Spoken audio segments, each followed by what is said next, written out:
रसिकों ने बहुत विचार किया। श्री ब्रजभूमि में ऐसा कौन सा वो आकर्षण है?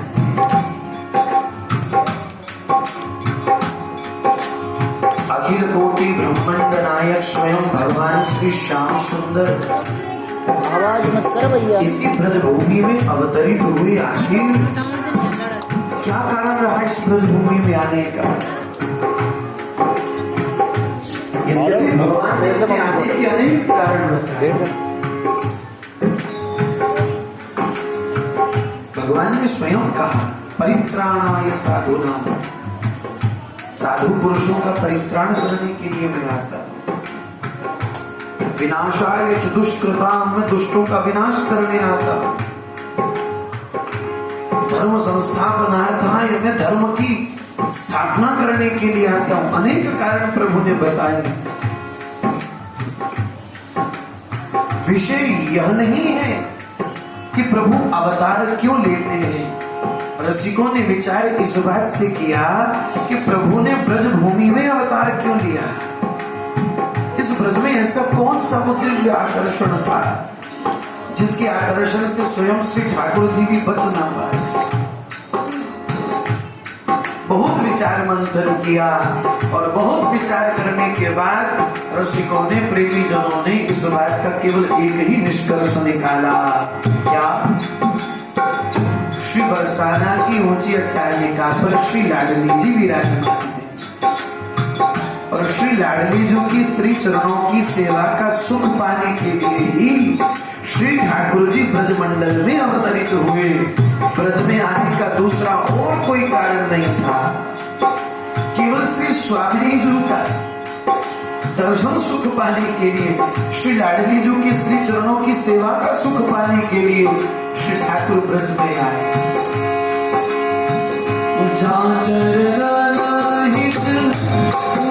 धाम सो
कैसी अनुपम शोभा हमारी श्री प्यारी जी के प्यारे प्यारे चरणों की, कौन वर्णन कर सके। ये सामर्थ्य तो केवल आचार्य चरणों का रहा।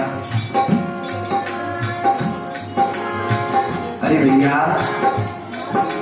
इस संसार में कोई व्यक्ति अपनी पत्नी के सौंदर्य का वर्णन तो कर सकता है, अपनी प्रेयसी के सौंदर्य का वर्णन कर सकता है, इस संसार में कोई व्यक्ति अपनी मां के सौंदर्य का वर्णन कैसे करे? संभव नहीं। हमारे श्री लाडली जो कि गोरे लाल चरणारविंद की अनुपम शोभा लेकिन कैसी है? केवल इतनी ही बात समझ में आई गुरु कृपा से। जो गुरु कृपा ने दृष्टि दी, उस प्रेम दृष्टि से जब लाडली जो के स्वरूप को निहारा, चरणों के अतिरिक्त कहीं और नजर नहीं गई। कैसी अनुपम शोभा लाडली जो के श्री चरणों की। केसर सब श्री चरण शोभित, केसर सब श्री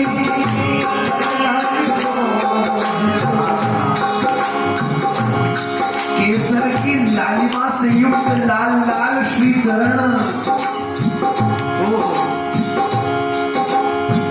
केसर सब श्री चरण शोभित,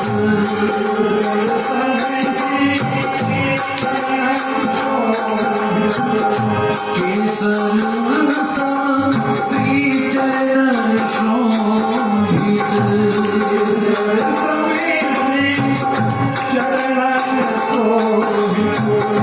और स्वयं श्री लालजू महाराज, श्री प्रियाजू नवरत्न सिंहासन पर विराजी और श्री लालजू प्रियाजू के चरणों में बैठे और अपने घुटने पर श्री प्रियाजू के श्री चरणों को पधराते हैं और स्वयं अपने हाथों से स्वयं श्री लालजू प्रियाजू के श्री चरणों का फूलन सो श्रृंगार किशोरी श्री चरण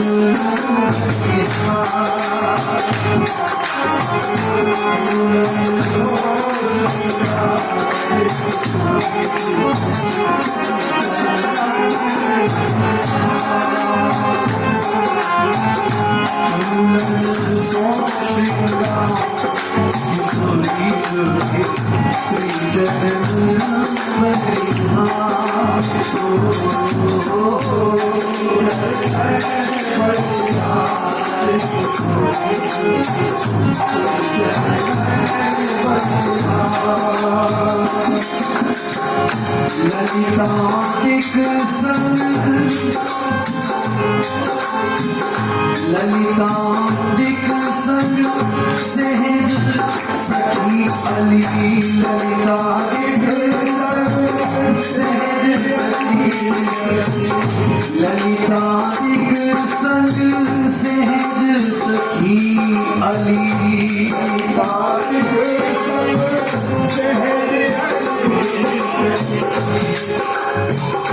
श्री ललिताजू, श्री विशाखाजू, श्री प्रियाजू के चरणों की सेवा में उपस्थित है। दोपहर का राजभोग हो चुका। श्री ललिताजू ने प्यारीजू से विनय किया, लाडली स्वामिनीजू चलिए, केवल वन की घनी सुंदर कुंजों में आपकी शयन सेजा सजी है, आप विश्राम करो लाडली। दोपहर राजभोग के बाद श्री प्यारीजू केवल वन की कुंजों में शयन सेजा पर कोड़ गई। एक चरण की